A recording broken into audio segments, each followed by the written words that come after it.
അപ്പോൾ നമുക്കൊരു കാര്യം മനസ്സിലായില്ലേ, അതായത് പാലക്കാട് എന്ന് പറയുന്നത് പാലക്കാട് കുട്ടനാടൊക്കെ ആണല്ലോ നെല്ലറകളുടെ ഏറ്റവും വലിയ ശേഖരം. അപ്പോൾ അത് മാത്രമല്ല, കാസർഗോഡിലും ഇങ്ങനെ ചെറുതും വലുതുമായ നെല്ലറകളും ഉണ്ട് കേട്ടോ. വളരെ ബ്യൂട്ടിഫുൾ ആയിട്ടുണ്ട്. അതിൻ്റെ സെൻറ്ററിൽ തന്നെ ഒരു അമ്പലമുണ്ട് അല്ലേ, കയ്യൂർ ശ്രീ ആലിയിൽ ഭഗവതി ക്ഷേത്രം, അതാണ് ഇവിടെ. ഓക്കെ, അപ്പോൾ അടുത്ത സ്ഥലത്തേക്ക് അല്ലേ. It's A beautiful place.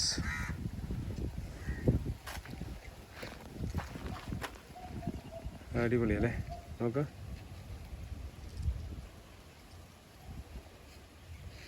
എങ്ങനെയാണ് വെള്ളം കെട്ടി നിർത്തിയിരിക്കുന്നത് നോക്കി.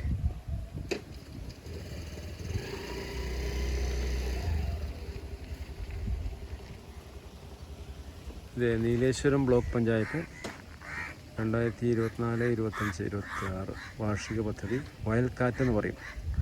വയൽക്കാറ്റ് ബ്ലൂ ഗ്രീൻ ഇടനാഴി കൊടക്കവയൽ പദ്ധതി സമർപ്പണം 2025 നവംബർ 1. ഉദ്ഘാടനം ശ്രീമതി ബേബി ബാലകൃഷ്ണൻ.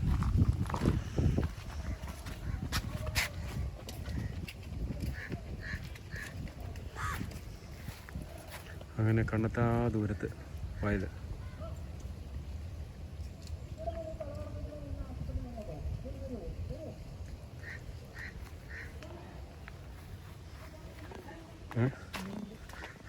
അടിപൊളി കാണാനേ, നല്ല നല്ല ആംബിയൻസാണ്, നമ്മൾ പറയാതിരിക്കാൻ വയ്യ. വൈകുന്നേരങ്ങളിൽ ഒരു 4 മണിയൊക്കെ കഴിഞ്ഞ് കഴിയുമ്പം, അതായത് ഈ ചൂടൊക്കെ ഒന്ന് കുറഞ്ഞ് കഴിയുമ്പോഴേ ഇവിടെ വന്നിരിക്കണം ശരിക്കും. ഫാമിലിയോട് കൂടിയോ മക്കളുടെ കൂടെയോ ഒക്കെ വന്നിരിക്കുമ്പം നല്ലൊരു ശരിക്കും കണ്ണിന് കുളിർമയേകുന്ന കാര്യം എന്ന് പറയല്ലേ, എന്ന് പറഞ്ഞാൽ കണ്ണിനും കാതിനുമൊക്കെ സന്തോഷം തരുന്ന ഒരു പ്ലേസാട്ടോ. അപ്പോൾ ഞാനിത് കാണാമെന്ന് പറഞ്ഞപ്പം, നമ്മുടെ കസിന് കാണാമെന്ന് പറഞ്ഞപ്പോൾ ഞാൻ ഇത്രയും പ്രതീക്ഷിച്ചില്ല. It's good, beautiful place. നിങ്ങളൊക്കെ വരണം കേട്ടോ ഇവിടെ വന്ന്. ഇങ്ങനെ അല്പനേരമൊക്കെ ഫാമിലിക്ക് വേണ്ടിയൊക്കെ സമയം കണ്ടെത്തണം. അപ്പോൾ ഇവിടെ നല്ല കാറ്റുണ്ട്. എനിക്ക് തോന്നുന്നു ഇപ്പോൾ സമയം 2-2:30 അല്ലേ ഞങ്ങൾ ഈ ഷൂട്ട് ചെയ്യുന്ന സമയത്ത്. ഒരു 4:30 ഒരു 5 മണിയൊക്കെ ആകുമ്പം വന്നാൽ കറക്റ്റായിരിക്കും.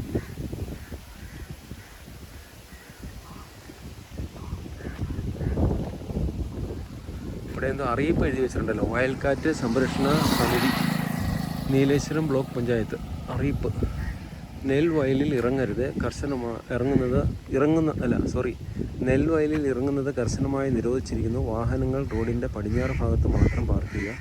ഭക്ഷണ അവശിഷ്ടങ്ങൾ, പ്ലാസ്റ്റിക് വേസ്റ്റുകൾ, മറ്റു മാലിന്യങ്ങൾ വേസ്റ്റ് ബോക്സിൽ മാത്രം നിക്ഷേപിക്കുക.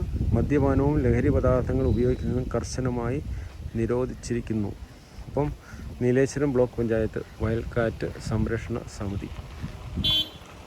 ഓക്കെ, അടിപൊളി.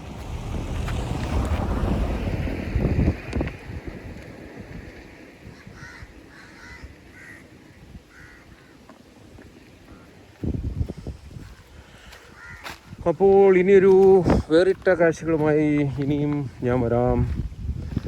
അപ്പോൾ ഇടുക്കിക്കാരൻ ബിജു സൈനിങ് ഓഫ്. അപ്പോൾ നമുക്ക് അടുത്ത വീഡിയോയിൽ കാണാം കേട്ടോ സുഹൃത്തുക്കളെ.